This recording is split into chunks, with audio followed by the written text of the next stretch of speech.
Don't give up on the system. From a coach to a judge, a man that shows empathy. He's a husband, he's a father. He's somebody that if I had to put my situation in his hands, I would want to be in front of a judge like him. The one, the only family court judge in Jefferson County, Texas, Gordon Friesz.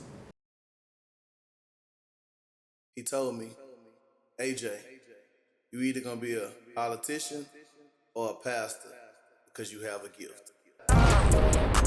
The sky's the limit, the sky's the limit. So fly, we do all this for them generations that come right after us. He tryna make a way, he made a way, and I got so much proof to show for it. The sky's the limit, the sky's the limit. Whoa. I didn't choose politics. Politics chose me. So, tell me, who is Gordon Friesz? Well, I'm the opposite of the old Dos Equis commercials. I'm the least interesting man in the world. No, I was born in this building, the old Mid-Jeff building. Grew up in Mid-County, been here my whole life, been married to my wonderful, beautiful wife, 28 years this month in November. 28 years? So I joked during the campaign and said, I am an anomaly of a divorce lawyer. I've been married to the same woman my entire life. So, but now been married 28 years. We have 2 kids. Son's 27. He's married. About to be a grandfather in January. Okay, my congrats. daughter, thank you. My daughter's 18. She'll graduate this year. Lived here. Will probably grow old and die here. And and I guess kind of finally, I have the honor of being the judge of the 317th District Court here in Jefferson County. Wow. And just how monumental is it for you living here, growing up here, and actually being a judge in the same county you grew up in? Never thought it'd happen. Yeah. Never thought it'd happen. I was a school teacher at heart, did that, coached football and basketball. Went to law school, thought hopefully I'd have a decent career, and never thought I'd have the opportunity to do what I'm doing now. But that's interesting, Judge. You went from teaching school and made that shift to law school. What made you make that transition? I love teaching and coaching. I'll just be honest, if I thought I could have made enough money doing it, I stayed doing it. I loved coaching basketball. That was, if I could have done that forever, I would have. But I reached a point where I couldn't see myself chasing those kids on a football field or basketball court at 40 and 50 years old. And did not, and not that, hey, hats off to anybody in administration, but really didn't think that's where I was being called. I had thought about going to law school in college and looked into it kind of on a whim and applied, got in, started a part-time program where I drove back and forth for 3 years. And finished up and made that change. Oh, wow, that's awesome, man. So you had a diverse career, starting in education before the transition to law school. I kind of asked you that question, but again, what inspired that change? I think anybody going to law school, and you've got your PI lawyers and the big money people here, but I think even before you get to that point, anybody going to law school does that because they think they can help people. And you want to help people solve their problems. And you want to find a way, whatever their issue is, can you help them solve it and have them leave you better than they were before they got to you? It's pretty deep, pretty deep. Family law can be incredibly challenging. What drew you to this area and what keeps you passionate about it? The first part of that, when I was in college, I worked for 2 really good, experienced family lawyers, Elizabeth Pettit and her husband, Mike Pettit. Elizabeth was probably the best family lawyer I've ever come across. And I worked for her and her husband for about 2 or 3 years in college. And I saw how she was able to deal with and interact with her clients, her and Mike, and just really the impact you get to have with people. Kind of fast forward, and after I taught school, the family law appealed to me. 1, because I knew it a little bit, but 2, the problems I saw when I was in public schools. And I taught a couple years in Nederland, a couple years in Vidor, a couple years in Beaumont. Okay, I hit a good part of the area. Yeah. But the issues that I saw with kids and their families, you see the same thing in court. You know, the families are split. They're going back and forth between mom and dad. There's that strife, that discord, and I think it was a pretty natural progression to go from dealing with kids in school and dealing with families in schools to getting into family law. I think it's kind of unique that you have that background and skill set because it seemed like a smooth transition. It was, and I'll tell you, with what I do now on the bench in the juvenile cases, I now handle all of the juvenile criminal cases in Jefferson County. And having that frame of reference in dealing with teenagers and young people, I don't know how I could do that part of the job without having taught school and having that experience with kids. Wow, wow. So you work often. It involves highly emotional cases. How do you maintain a sense of impartialness and empathy during those difficult hearings? I think the most important thing is your second word there, it's empathy. You know, people are coming to me in the court, and when I practice too, they are coming to you at some of the lowest points in their lives. They're worried about losing their spouse, their children, their house, what's going to happen with their money, what's going to happen with their families. And if you don't recognize how out of control sometimes they feel, you can't do the right thing for them. And so I tried to have that. It's hard. I'll be, you know, because they are people in family law cases, they can be extremely needy. But you got to understand why.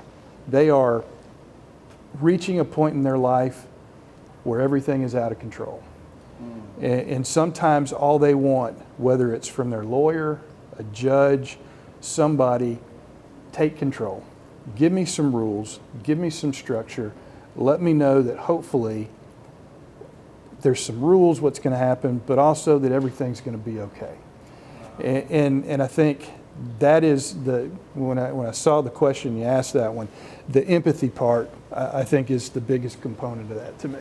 Yeah, I think empathy is something you truly value, not only inside of your court, just me listening and watching on social media, you often get praises on, you know, how you deal with people when they're inside of your court. You know, just seeing people respond to you that way, how does that feel? You know, look, it's if I can affect somebody coming in my court positively and some of the worst situations they're going to deal with, you know, that's a good feeling. And you know, it's just trying to, by the time they get in court, they just want to be heard. They want to be heard. And even if if you're not going to give them what they want, and they don't have if the law and the facts aren't on their side, if they feel like they had an opportunity to be heard, usually you can set those people on a much better path after their case is over. And I think you said an interesting thing, and that's just a lot of people understanding the perspective and how it works in these systems. It's all about the law and the facts. So it's important that, you know, it's very factual and it's within the law. You know, I probably had a lot of business walk out the door when I was a lawyer. People that would come in and say, look, I want to file this, I want to ask for this in court. And you have to be honest with them and tell them, all right, I get it, I appreciate what you're telling me, but I can't ask for that. The judge is not going to do that. You don't have the law on your side. You don't have the facts on your side. And you know, you have nothing, be it law, business, whatever, you have nothing but your word, and you have nothing but your integrity.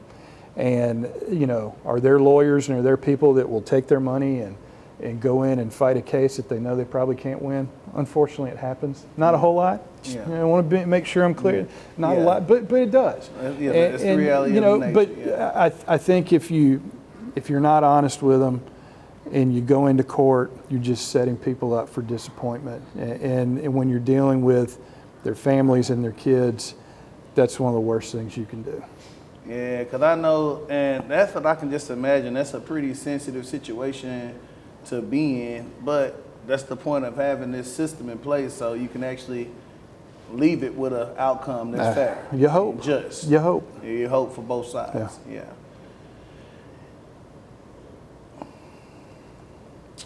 Your work often involves highly emotional cases. How do you maintain whoop, I asked that one, so we're gonna cut that. Given the extensive experience with child custody cases, what do you believe is essential to consider when deciding what's best for a child? You know, anything involving kids, the Texas Family Code has a pretty clear standard, and it's throughout the code, and it's bolded, the best interest of the child. And I try to keep that in mind. Judges, lawyers try to do that, but I look at that akin to, doctors, when they have their Hippocratic oath, it's first do no harm. And it's the same thing. I have to do something that's going to be best for this child that one parent or both may not like. But it's peeling back the onion and figuring out what's going to be best for this kid.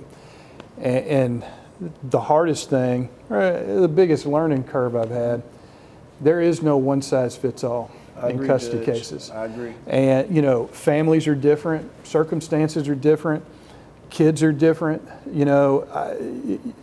I can't draw a bright line and say, you bring me this set of facts, this is what I'm going to do. I can give you broad strokes, but every family, every child, every circumstance is unique. And if you don't look at it that way, there's no way to figure out what's in the best interest of that child. I think it's unique that you said that because, some people from the outside looking in may look at it and think it is the same way every case, but it's a different level that every case, every situation needs to be looked at to its own magnitude. And from time to time, the lawyers will remind me of that. Well, hey, last week you did this in this case, and you got to tell them, okay, well, there's some nuance there. Yeah. And what your client had last week is not what I'm dealing with this week. Yeah. And if you try to make it cookie cutter, you're not serving the best interest of these kids or the community. And I just think that's very impressive and important for our viewers to hear that, each case is unique and different, and you have to kind of look at them individually as they come in. And the other, I would might have some of your viewers that have been in front of me. And, I know when they come into court, either both of them are going to walk out unhappy, or some person's going to, I can't keep everybody happy. It's impossible. It's impossible. I'm a city councilman. I'm telling you, it is impossible. You know more so than me. Yes. There's probably more people mad at you than are me, just by volume. But no, I just, and I try to tell the litigants when they come in court, hey, this is a tough decision. I need you to understand this is no reflection on you as a parent, but you've brought me this set of facts, and my focus needs to be on this child y'all have created. And if the two of you can't agree, doesn't make you bad people, but I got to figure out a way that I can put this child in the best position possible. And can't ask for nothing better than that. So, having seen the dynamics of family cases over the years, do you notice the societal trends affecting family structures or disputes today?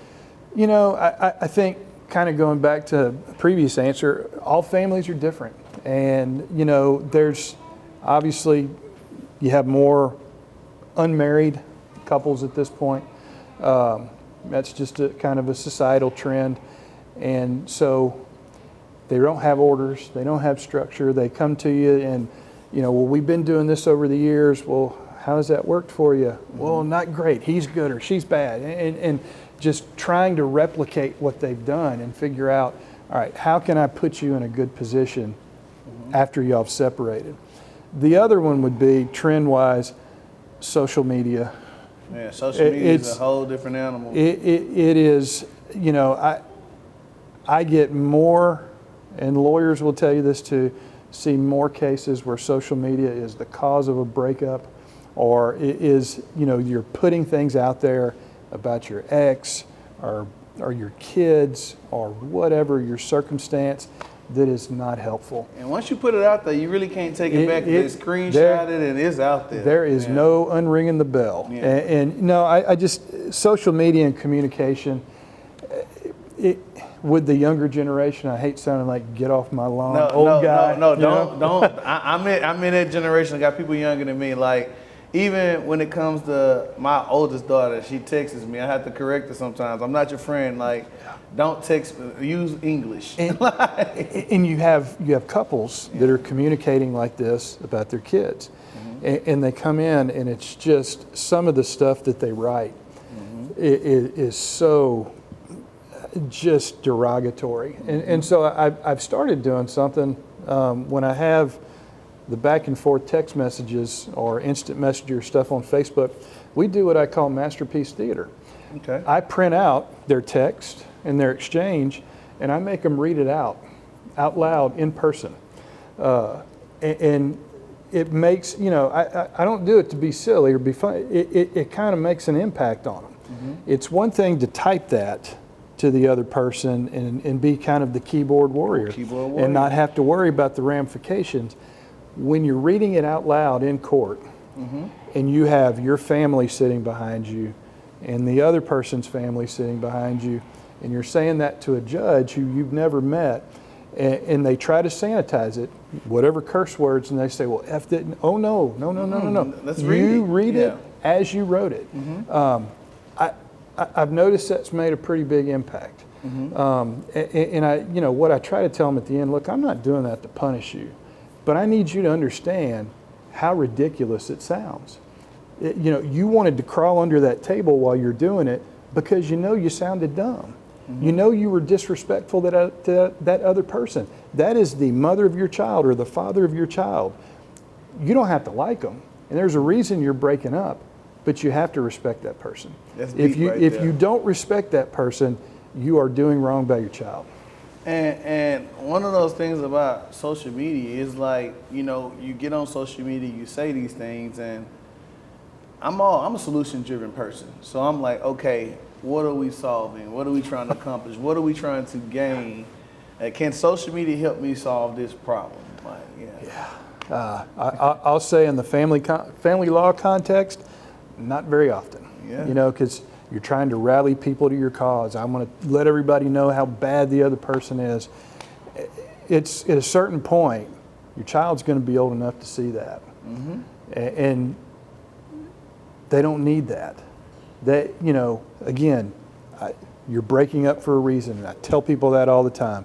I'm not Dr. Phil. I'm not here to put you back together. I want you to be respectful to each other, but you got to understand your child's going to see this. They see what you do, they hear what you do, they know what you say. And every time you do that, they're questioning themselves, because that's their parent. That's the other parent.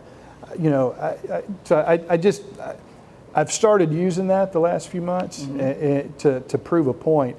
And the lawyers, I think, have started to tell their clients, hey, you want me to bring the text messages in? That's great. As long as you want to read them out loud. Just be prepared. Just be prepared. This is a new standard that this judge is setting. And again, I think it's good that you have people come in with fresh sets of ideas, fresh initiatives, fresh ways of doing things, because often, people get so accustomed to it happening one way, you don't see that change. So I do think it's good when you see fresh faces in there and, see things change up a little bit. Yeah, Judge Thorne, that was there before me, was there 24 years and did an incredible job. And I've had to tell the lawyers, I'm not Judge Thorne. And don't mean that in a bad way, but, I look at things and see things differently. And you know what? At a certain point, my time will be over and it'll be time for, somebody new and fresh to come in. So when you say your time is over, did you start with the end in mind when you decided to run for judge? No. You just kind of was like, well, what motivated you to do it, man? To be honest with you, the lawyers kind of recruited me. Okay. I had, when Judge Thorne had said he was going to retire, I never thought I'd be in a position to do this. Several of the lawyers came to me and said, hey, we'd like you to consider that. And, and I had enough of them that did, and I was humbled that they put their trust and their faith in me.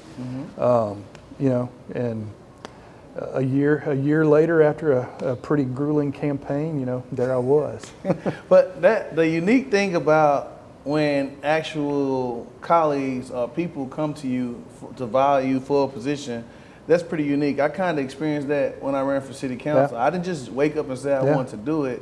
People actually approached me. Actually, some active council members actually came to me and said they thought I would be good. So it feels good when your colleagues have that level of confidence in you, right? It speaks volumes. And you know, and I've got a couple of lawyers that, you know, and I've told them personally, and I said when I got sworn in, that y'all saw something in me that I didn't see in myself, you know. But yeah, it's very humbling. But it also, you know, it's nice to know you have the trust and the faith of your colleagues. It gives you, you know, I'm sure you have on council, a little bit more confidence to go in and say, okay, hopefully I'm doing the right thing here. It's kind of funny because a lot of people don't understand how hard campaigns can be, like what can go into them, how financially draining it can be, you know, like your family endures it. Like, how did your family feel about, you know, your kids' dad's going to be a judge, your wife, you know, I'm going to put myself and the whole family out there. How did they feel? You know, my wife is a very private person. She's a school teacher. And, you know, when I told her I was considering this, she was shell-shocked. And you know, and she, but was very supportive, more in the background, and that's my wife's the same. Yeah, so yeah. But no, I wouldn't be here without her. Yeah. You know, she was supportive, and you know, my family was. But yeah, I mean, you've done it multiple times now, and I've only done it once. That was the most grueling year of my life. It's different. Yeah. It's different. It's like, you know, you find out some people. I thought we were friends. I thought I had no idea you wouldn't. You know, you find out some interesting things. Yes, you do. And you know, the other part. And I knew people that ran for judge before. Some that won, some that lost, and they can tell you what their race was like. You don't know it until you do it. Yeah, you're right. Every race is different. Every set of circumstances are different, and it's. Until you do it, you don't know.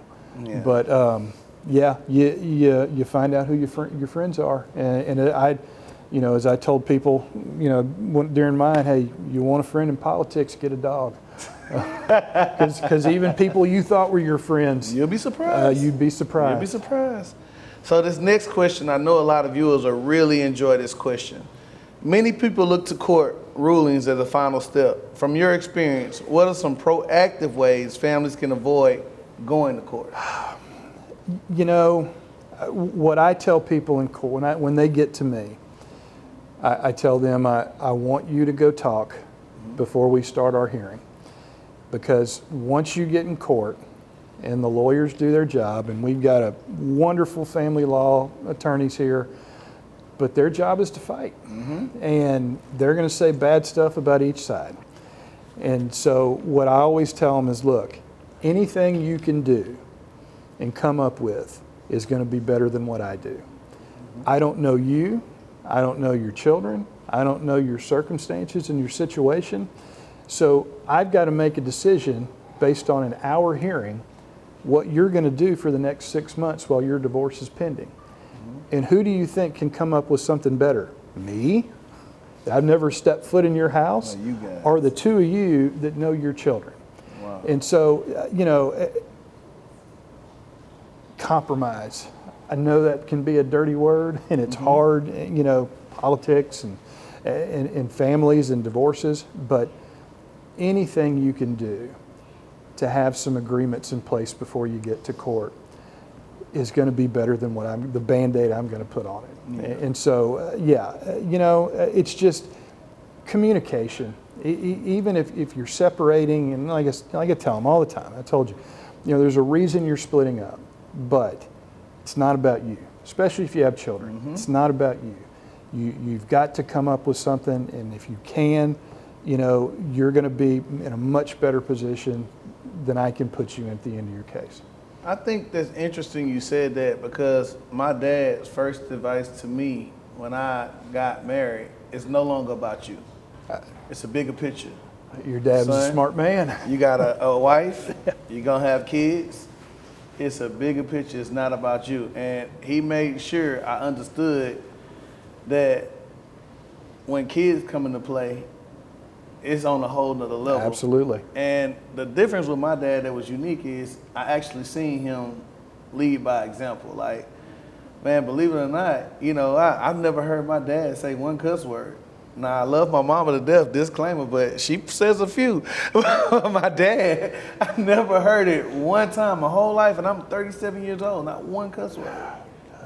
Hats off to your dad, 'cause unfortunately, that ain't me. Here we grow again. Don't give up on the system. I have sponsorship opportunities. If you're looking to grow your business, if you're looking to grow your entity, get with me. Hit the link below. Let's grow together. Don't give up on the system. Let's go.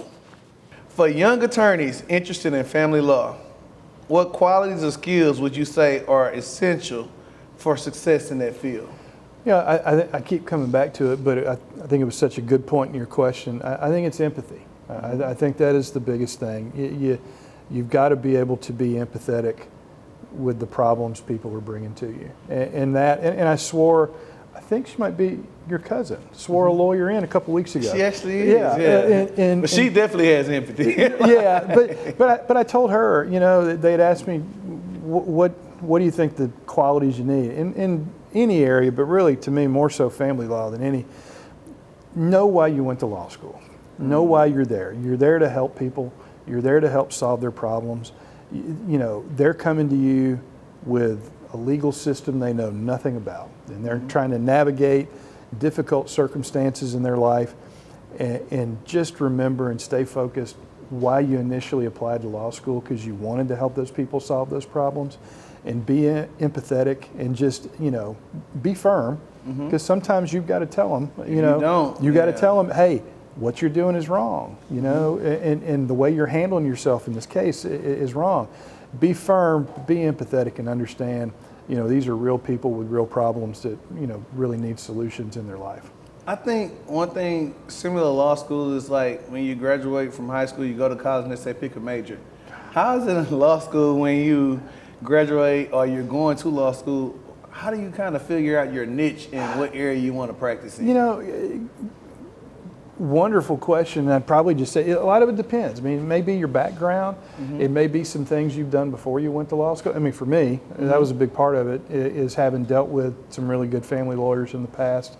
And then after teaching school, it was a pretty natural progression. But, you know, where I think a lot of lawyers get themselves in trouble, hope I don't get myself in trouble with this answer, but it can't just be about the money. Wow. It can't. I mean, hey, don't get me wrong, there's PI lawyers here locally and across the state that make wonderful living, and, you know, but I think even them, they have a passion for what they want to do. And you have to have some interest in the field you want to go into. If you're just chasing the money, whatever area of law it is, I think this can be a very grueling, taxing profession. Yeah, and I think, and one thing I appreciate about just your transparency, you know, that's one thing I'm learning more and more in politics, and I think that helps me with my support base, that people really respect, you know, just transparency, honest, open conversations, man. And I'm glad you do have advice for, you know, some younger attorneys, because at the end of the day, it's about, you know, reaching up and pulling the next person up. Yeah.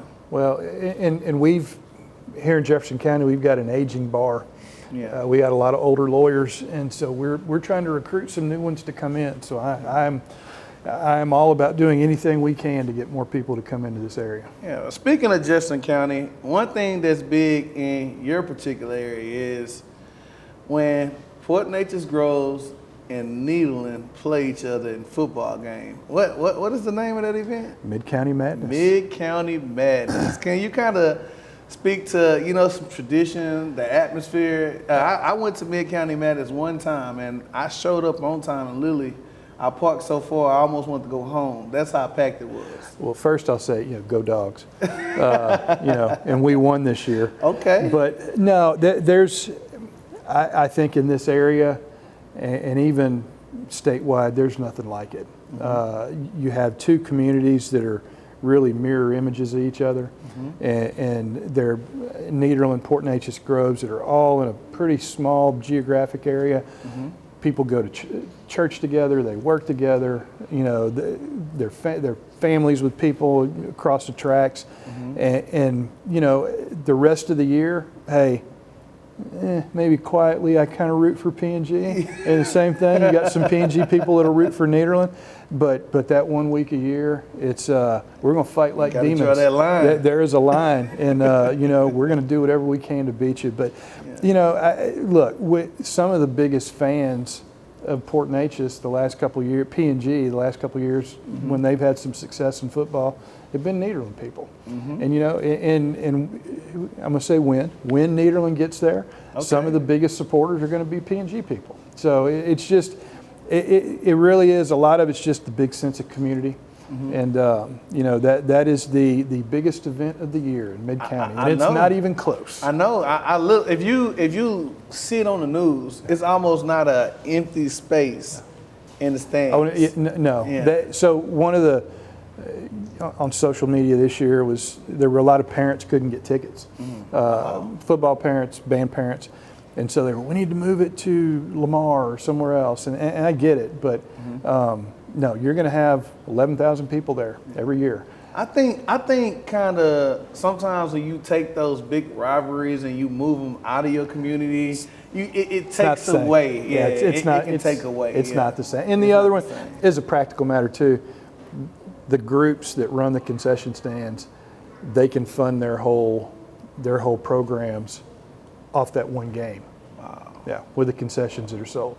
And if you move it to Lamar or somewhere, and hey, go Cards, but you know, if you move it there, you don't get that benefit. Their revenue. Yeah. And that's an important point that you actually made. And one thing that I did want to bring up is I know P&G recently won a championship, and for Nederland to come in and beat the defending champs, that was pretty huge. So my daughter's boyfriend's a quarterback this year at Nederland, and you know, we've suffered through a couple lean years. We got a new coach this year who's really come in and kind of energized the culture, not just in the football program, but the school itself. So it's been exciting. It was nice to see that little group be able to go out on top, at least with that P&G game. Yeah, well, that's a big monumental move. And you see those records, like they're like neck and neck. They both really highly up there. So yeah. So the theme of this podcast is don't give up on the system. What would you say to people who feel uneasy or discouraged about the system? Well, as we sit here and tape this, we're the day after the election. Yeah. You know, where I'm sure there's some people that are happy and some that are upset. But I heard there's an old adage: you get the government you deserve, and that applies to city council, judges, and even the presidency. You got to vote. One, you got to vote. You got to be involved, and you know, if people give up, which unfortunately you hear people that do, it doesn't matter who I vote for, same thing's going to happen. They're going to do the same thing. If you do that, you get the government you deserve. And if you have apathy, your government's going to be apathetic. And you know, one thing I learned running the campaign, there are more things that we are aligned on than we oppose. Whether it's Democrat, Republican, black, white, whatever. Everybody wants the right thing and the best thing for their community. We may have different ideas how you're going to get there, but I think we've stopped listening to each other. I think we've stopped trying to compromise, which is, you know, sad in some ways. And you know, I think you get a propensity to look at people on the other side politically as the enemy, which they're not. And that's bad, because at the end of the day, your community, it suffers overall. The community suffers. And I agree with you. But I think at the end of the day, we all want the best for the community. And with what I do, we all want the best for families, for our family. And we may have different ideas how to get there, but that's what we have elections for. And you know, when I did my swearing in, and I stand by this, I said I am not a Republican judge. just like the other judges in that courthouse that ran as Democrats, they are not Democrat judges. And once you get there, you are not a Democratic congressman or Democratic council member or judge. You are there to serve the public and make sure that everything is done fairly and that they have the government they deserve. That's deep, Judge. That's deep. That's actually a different answer than I got in a lot of my previous interviews, but that was a real one. And I think the viewers will truly appreciate that. But this is my last and final question, and it's one of my favorite ones. When your career is over, what do you hope people remember you most? What do you hope people remember the most about you, your legacy? You know, I hope, especially with what I do and the decisions I have to make, that they see that I was fair, tried to be fair, and that I tried to do the right thing. And if I can walk away at the end of my time on the bench and feel like I've been fair to the people that came in front of me and that I tried to do the right thing, knowing I'm not always going to get it right. I am a human and I am fallible, you know, but if I can walk away feeling that I was fair and everybody got an opportunity to be heard and have their cases decided fairly, even if they didn't agree with it, they understand why I did what I did, I can walk away and I will be satisfied with what I've done. Well, Judge, I enjoyed it. I'm looking forward to seeing what your legacy will do. I think it's going to be great, and I'm happy you're in Jefferson County, and I appreciate what you do in our community. I appreciate you having me, AJ. Much respect. Thank you. All right. Man, guys, we just had another good one. Judge Gordon Friesz. He was big on empathy. He's a man that's physically in this community, but one of the most impressive things is he redirected. He was a coach, and he redirected to be a judge and an attorney. I think it's important for our viewers watching that you understand it's okay to redirect. It's okay to look at things from a different perspective and put yourself in a position to excel in life, and Gordon did that. This interview was impressive, it was knowledgeable, and he talked about how compassionate he was about the bench he served from. Make sure you like, follow, and subscribe on all social media outlets. Don't give up on the system. I'm AJ Turner. We out. Until next time, guys. I didn't choose politics. Politics chose me.